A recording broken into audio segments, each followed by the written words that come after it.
Welcome to Walking Distance Barcelona. This Spanish city on the shores of the Mediterranean is the best choice for a perfect weekend in Europe. Its beauty and excitement will sweep you away. There is no street or avenue which isn't absolutely blinding. Everything is magnificent and glittering.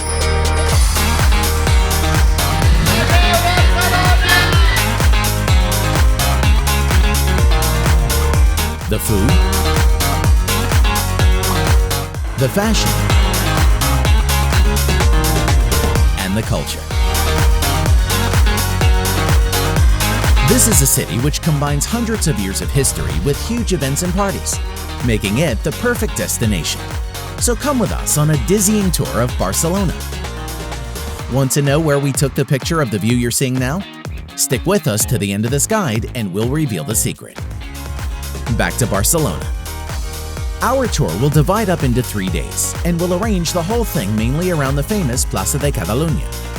On the first day, we will visit the main streets, the Gothic Quarter, and the food markets. On the second day, we'll breathe fresh air at the park. And on evening, we'll visit Sagrada Familia. And on the third day, we'll discover the city from above and visit the museum area and the castle. So now you've landed at El Prat Airport. The fastest and cheapest way to get to the center of the city is using the Aerobus. This efficient shuttle service leaves every few minutes straight into the center of Barcelona that runs via Plaza de Espana to Plaza de Catalunya. From where, as we mentioned, we're going to head out to all the important sites here.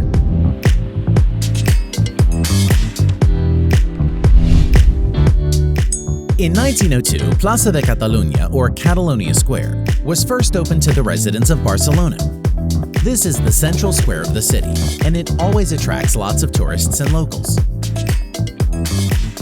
Its central location connects the old city and the new city. This square is an important tourist center bustling with life because it's so close to all the biggest tourist destinations in Barcelona.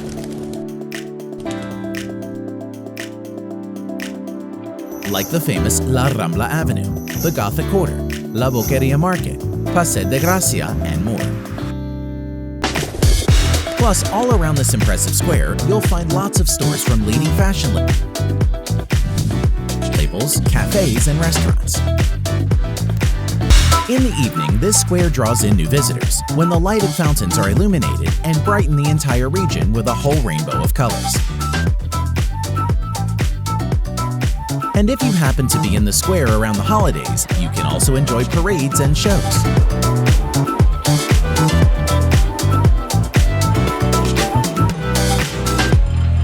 From Plaza de Catalunya, let's walk down the famous avenue La Rambla.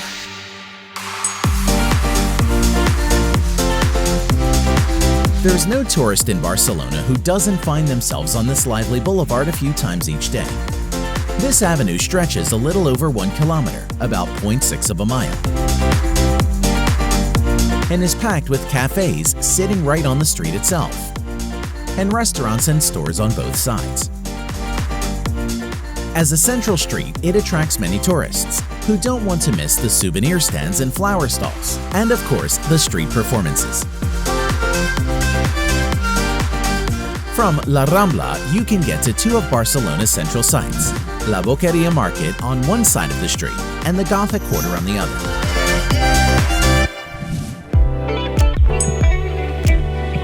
The Gothic Quarter is the most important and most visited by tourists in all of Barcelona. Wandering among its alleys will take you hundreds of years back in time. Every alley and mysterious passageway has its own story. The borders of the old quarter begin, as mentioned, at La Rambla Avenue and continue to Via Laietana. If you decided to enter the quarter along La Rambla, then the easiest way is via the famous Plaza Reial. The impressive buildings surrounding Plaza Reial are sure to move you.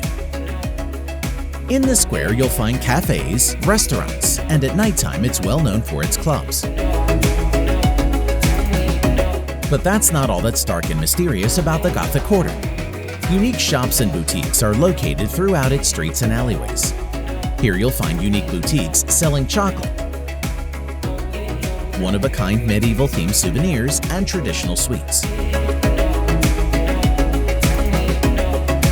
Another of the major sites located in the Gothic Quarter is El Pont de Bisba, Bishop's Bridge. Built in 1928, this picturesque bridge, which has become one of the most iconic symbols of the Gothic Quarter, draws many tourists, so it's no surprise that it's also one of the most photographed views in the area.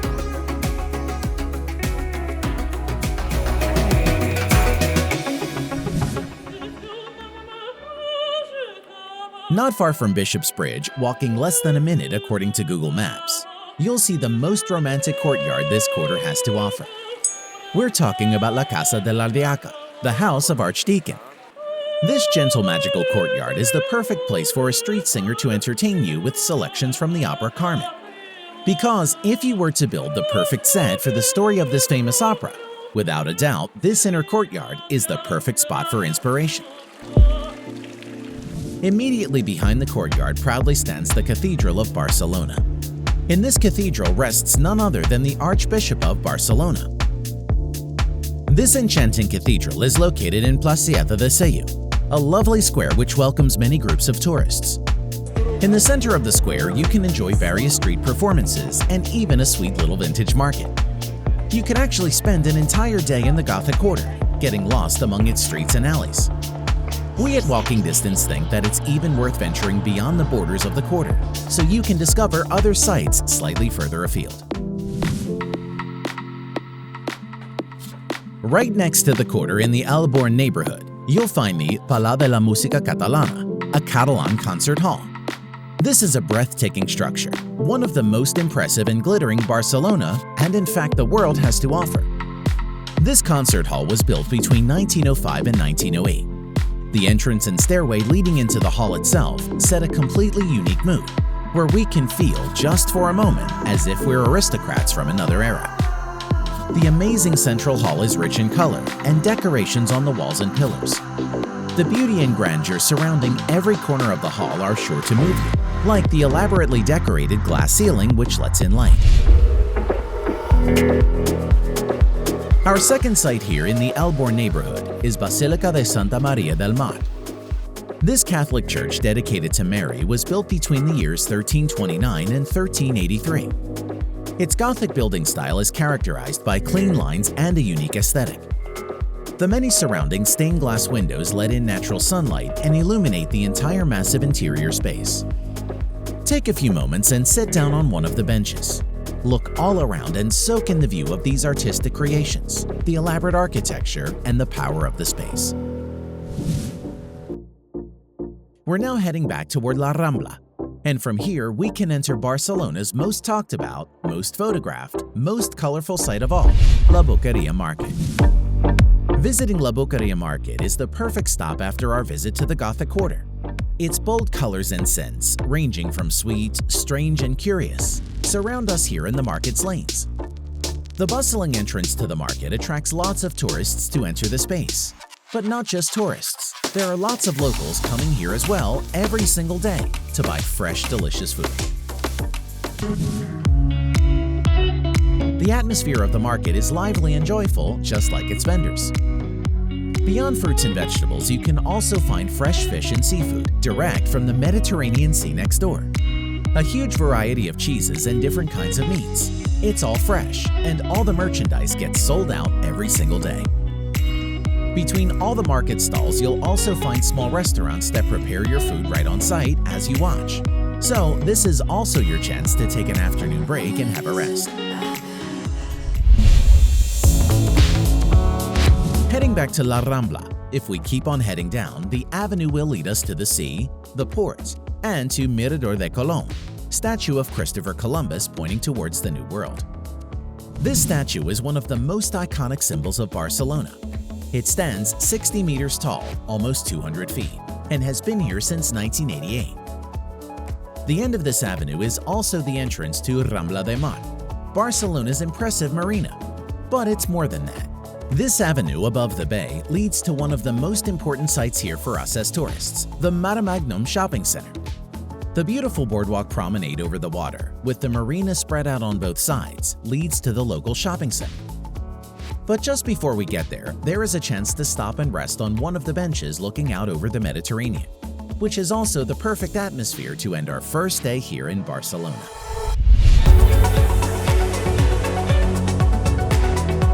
Public transportation in Barcelona is comfortable and efficient. You can choose buses, taxis, or even bikes.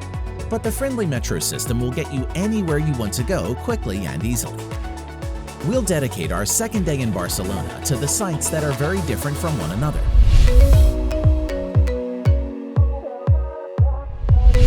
We'll start the morning at the Arc de Triomphe and the Parc de la Ciutadella, and from there head up on the metro back to the center of the city, where we'll walk around one of the most glittering streets of Barcelona, Paseo de Gracia. And we'll wrap up our day at the most iconic building in the city, the Sagrada Familia. So, good morning from the Arc de Triomphe. You can't help but be moved by this massive, elaborate arch structure. This is Barcelona's Triumphal Arch, built in 1888 in honor of the World's Fair held in the city. This wonderful classic structure was the main entrance to the Grand Fair. The long avenue that starts right beneath the arch leads to one of the most beautiful and most well-known parks in Barcelona, Parc de la Ciutadella. This Citadel Park is one of the first parks in the city that were open to the public. On its massive land, you can find lots of structures and sites, like a zoo, museum, and even the Catalonian Parliament building, which in the past was actually a jail. In the broad lake, you can sail or just rest. But there's no doubt that the most eye-catching sight everyone flocks to is the Cascada Monumental fountain, designed with the assistance of none other than Gaudí himself. It's hard to take your eyes off its stunning design. The beauty of the park draws many visitors as well as locals, who love to use its green spaces for sports as well as to rest. So, if you're feeling tired, this is the perfect time for a rest.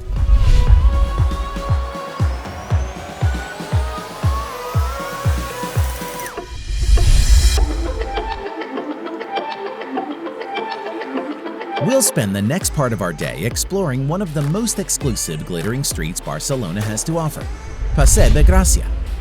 Getting to this gorgeous street from Parc de la Ciutadella takes a short trip on the Barcelona metro.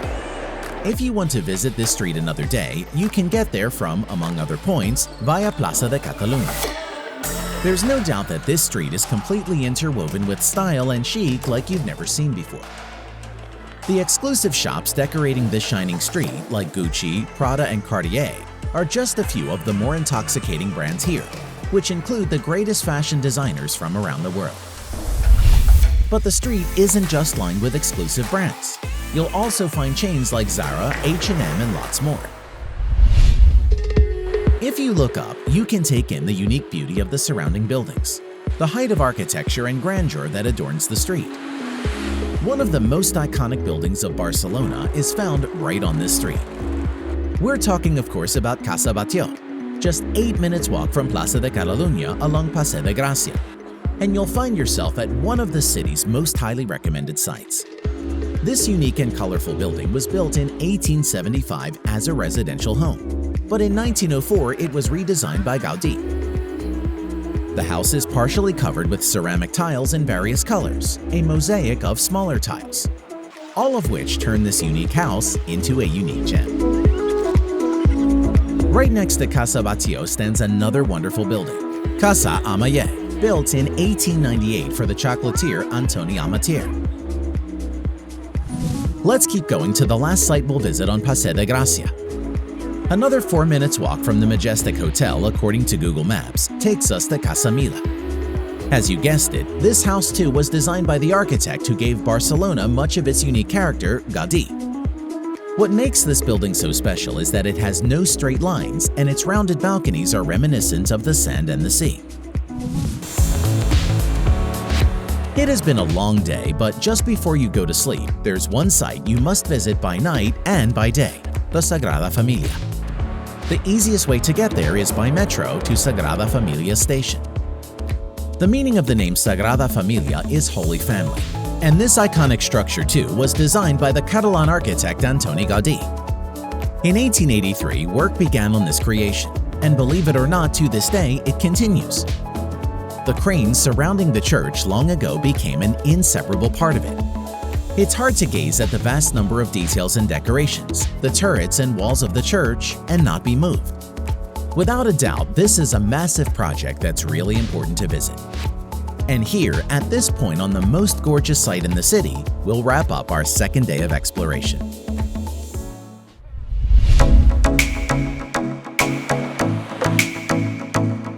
Good morning, it's our third and final day here in Barcelona. Today, we're going to enjoy incredible views of Barcelona from a few interesting angles. We're going to start the morning in Plaza de Espana. This impressive plaza was built in honor of Barcelona's International Exposition in 1929, and it's a central intersection of the main streets of the city. It's well worth visiting this square after dark as well. This is also the time to reveal to you the location we shot the view of Plaza de Espana. Right in the square is located the Arenas de Barcelona shopping center. From the rooftop level of the building, you can look out over the entire square and more. You can reach the roof through the mall itself or go up in a clear glass elevator for a small payment from the street next to the entrance. This square is also the gate that leads us to the rest of our tour and to the National Art Museum, which is located on Montjuïc. The way there crosses Avenida de la Reina María Cristina, an avenue where you can often see parades, festivals, and fairs.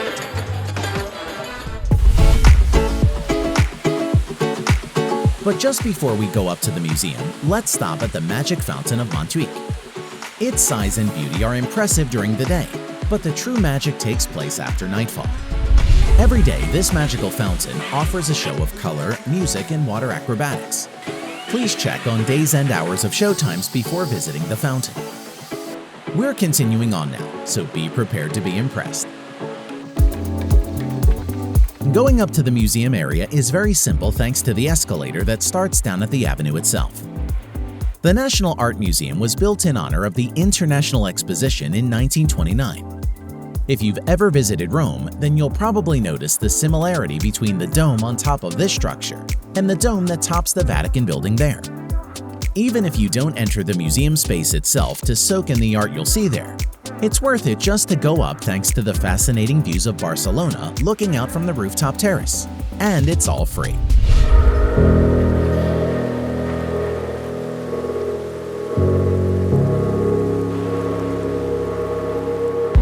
If we go around the building from the right-hand side and continue going up the hill by escalator, we'll get to one of the most impressive spots in the city, one that not many people actually get to, the Communications Tower.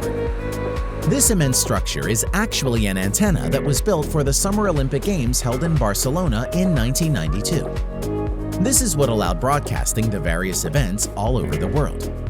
The antenna was built to represent the shape of an athlete carrying the Olympic torch, and from the broad park surrounding it, you can look out over the sea and the city. Now, we're on our way to the final site we'll be visiting in Barcelona. To get there, we'll take the bus from the street outside the Communications Tower, and with its help, we'll climb up the mountain on our way to Montjuïc Castle. Walking distance suggests not climbing the mountain on foot. We strongly recommend taking public transportation instead. Today, the fortress serves as a museum, and from here, you can look out over the entire city from the edge of the mountain. On one side is the sunny Mediterranean Sea, and on the other, the magnificent beauty of the city itself. To head down and finish up our tour, we can take the cable car from the fortress down to the stop at Montjuïc Park. One last opportunity to look out over the city and the many sites we visited. And here, our tour of Barcelona has come to an end at last. We hope you enjoyed this guide, and we invite you to subscribe to our YouTube channel. So don't waste your time. It's all walking distance.